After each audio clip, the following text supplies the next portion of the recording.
We are going to start out with this chapter talking about the celestial sphere. And the celestial sphere is an idea. It's not a real object. Really all it is just a map of the whole sky as viewed from Earth. So in this image we have Earth at the center, and the celestial sphere is a sphere around us, and you just map out all of the stars, all of the constellations, the galaxy, the poles. So up here is the North Celestial Pole. Basically that's just right above Earth's North Pole. The celestial equator is just what's above the sky that's above Earth's equator. Okay. Do you remember the ecliptic from the previous chapter? That's the plane of Earth's orbit. And not only is it Earth's orbit, but it's also the location of the sun. So this is the map of how the sun would move through the constellations as the seasons change. The celestial sphere is helpful, but it's not overly realistic because the celestial sphere does not have any depth information, any distance information. So Orion, as you can see in this image right here, it looks kind of like a man from our point of view. The shoulders, the feet, the belt. But each of these stars is at a different distance from us. So only from Earth does he look like a man. Even that's a little questionable. But when this animation pans to the side, if you were somewhere else in the galaxy, it would look completely different. It looks nothing like a person with shoulders and feet and a belt. So you could say that the celestial sphere doesn't have any distance information. It doesn't have any depth information.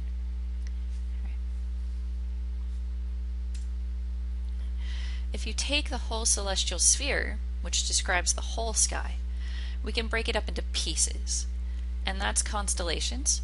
Constellations are just regions of sky as seen from Earth. So constellations only work from Earth. And what we've done is we've taken the whole celestial sphere and split it up into 88 regions. And each region has boundaries, kind of like state boundaries. So each part of the sky is part of some constellation. So think of the Big Dipper. The Big Dipper, would you draw 7 stars in a dipper shape? That's not technically a constellation. That would actually be called an asterism. The Big Dipper, the Little Dipper, if you draw the dots and you connect the dots with line figures, that's an asterism, a familiar pattern of stars. It helps you find the constellations. But the constellation is actually a well-defined region around that asterism. So if you look here at the figure, this green one is Virgo. The familiar pattern of stars would be connected by these lines. But everything in that green region within these boundaries would be called Virgo. So if there was a star right here, or a supernova right there in the sky, I would still say it's in the constellation of Virgo. These just help us find things. Like, oh yeah, it was in Virgo the other night. It just helps you find things. Since astronomy has a really hard time finding distances to objects, right?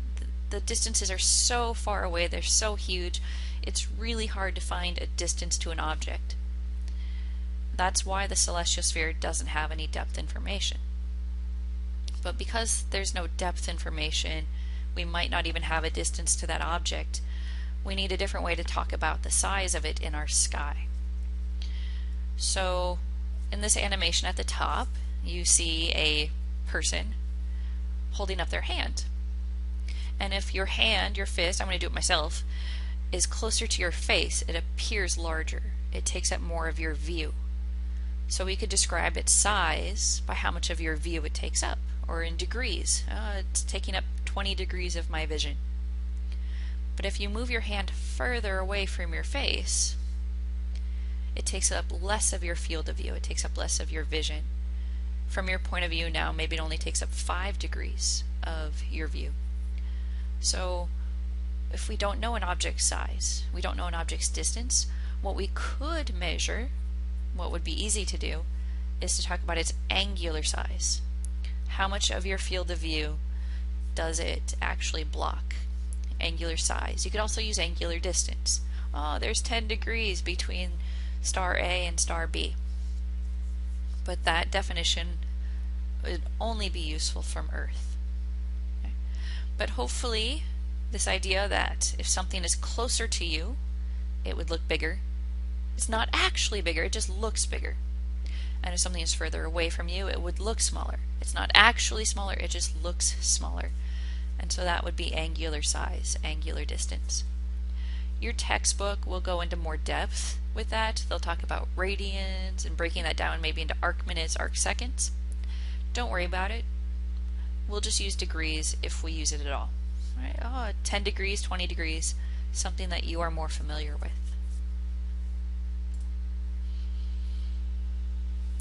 How does the celestial sphere appear to move around the Earth?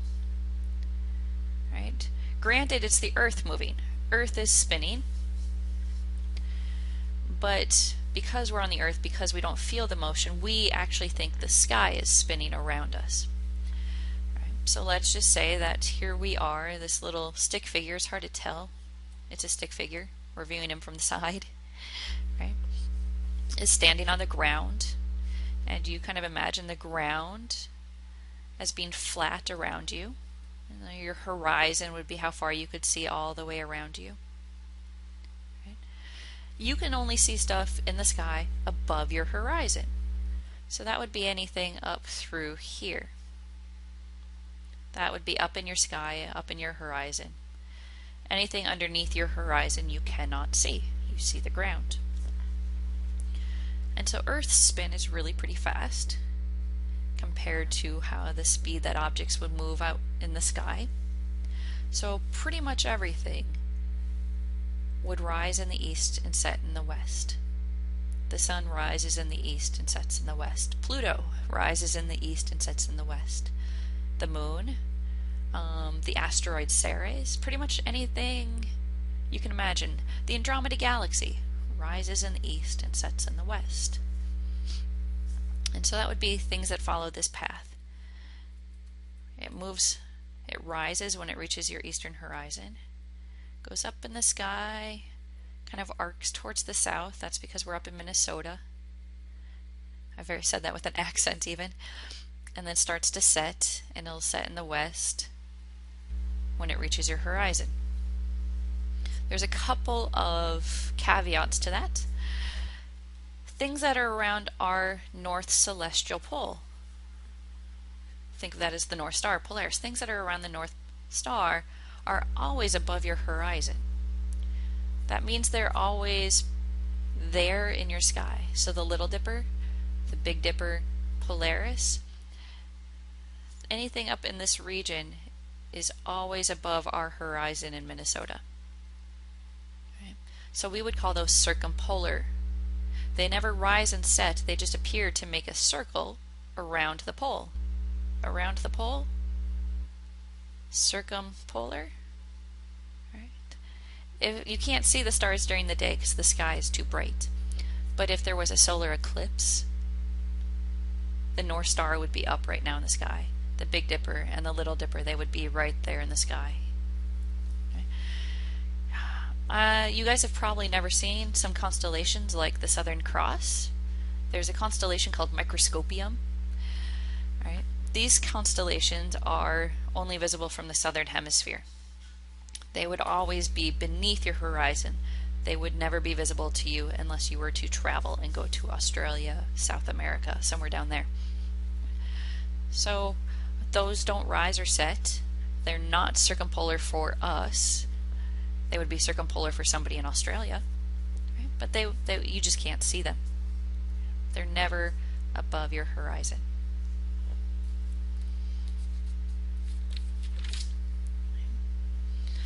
So what we just talked about would be kind of how the sky moves on a daily basis, how the stars move on a daily basis.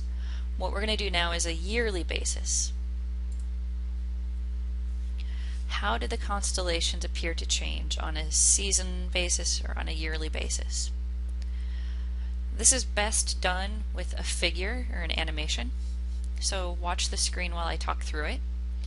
So we've got the sun, we've got the earth, right?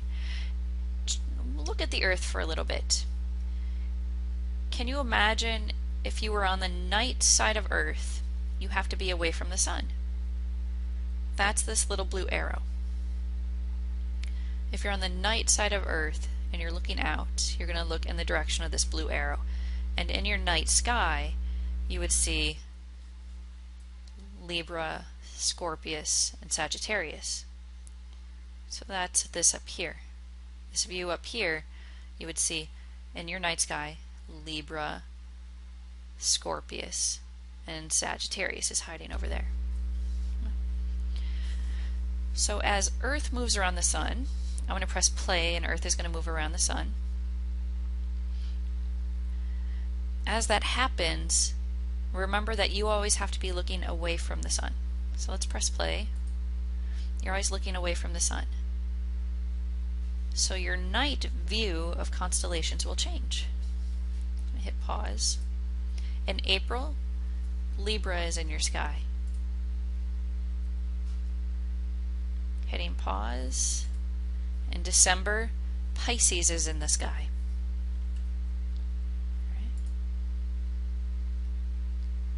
In December, Gemini is in the sky. Take a second, figure that out.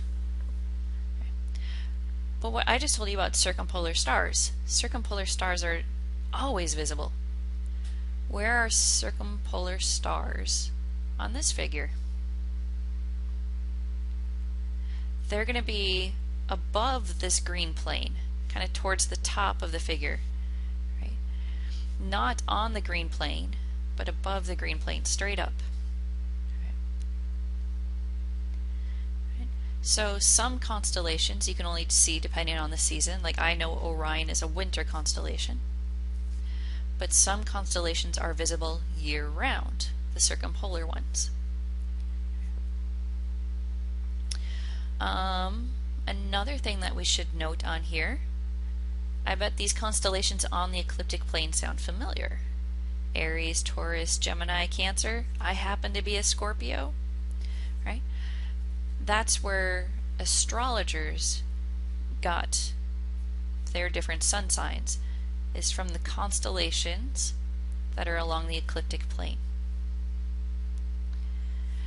We astronomers actually define not 12 but 13 constellations across the ecliptic plane. The 13th one is this one here called Ophiuchus. You know, I'm a Scorpio, but maybe I should look it up. Maybe I should technically be an Ophiuchus. I don't know. What's your sun sign? What's your horoscope sign? I'm a Scorpio, so let me move this to Scorpio. But I was born in October, not May. Alright, these are, when astrologers use them, they use them as sun signs. I'm going to switch this view here. They're asking, what constellation was the sun in when you were born? So let me move this around 6 months.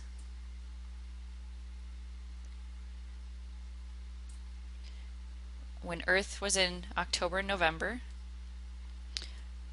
Earth, if it were to look at the sun, would line up with the constellation of Scorpius. So I'm a Scorpio. It's my sun sign. Right? That has all been discredited. Sometimes I still read my horoscope, but it's purely for fun. Right? We'll get more into that more with chapter 3. We'll do seasons here really quick. Basically, Earth has seasons because the axis is tilted. That's it. If Earth's axis wasn't tilted, if all of your elementary school globes didn't have that tilt to them, we would not have seasons. So Earth's axis is tilted by 23 degrees. The other planets in the solar system also have axis tilts. Some are more than 23 degrees and some are less. So we live in the northern hemisphere, so we have summer when our axis is tilted towards the sun. We have winter when our hemisphere and the axis, the North Pole here, is tilted away from the sun.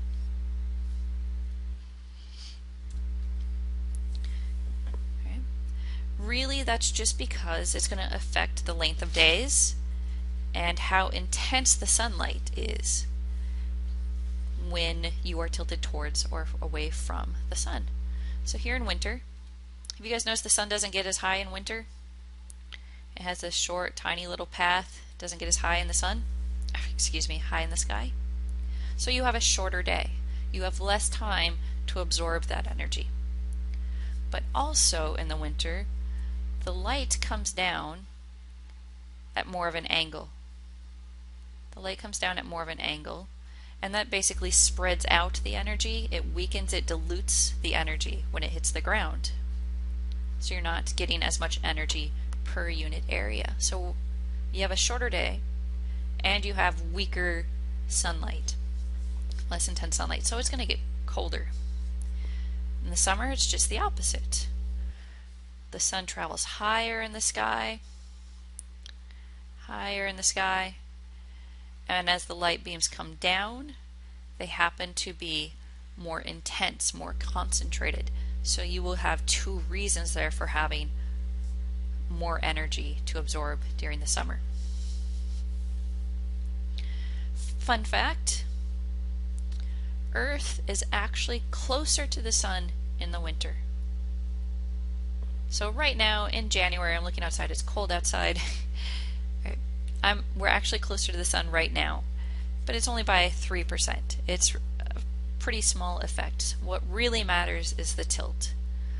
The longer days, the more intense light. Because Earth's orbit is almost circular.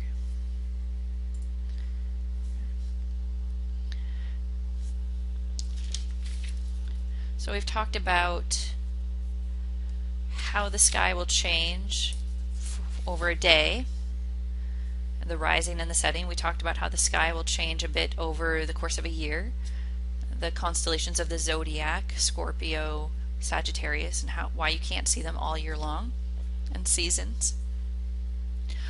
Let's go to a time scale that really isn't noticeable for humans. Thousands of years. The sky will slowly change over thousands of years, but we only live for 80, so we usually get to neglect it. We get to ignore it. So, Earth's axis right now points to Polaris, and that's true during spring or summer or fall or winter. Earth's axis points to Polaris. That is our North Star. But over thousands of years, the Earth wobbles like a top. It precesses like a top. And that's basically because Earth is not a perfect sphere.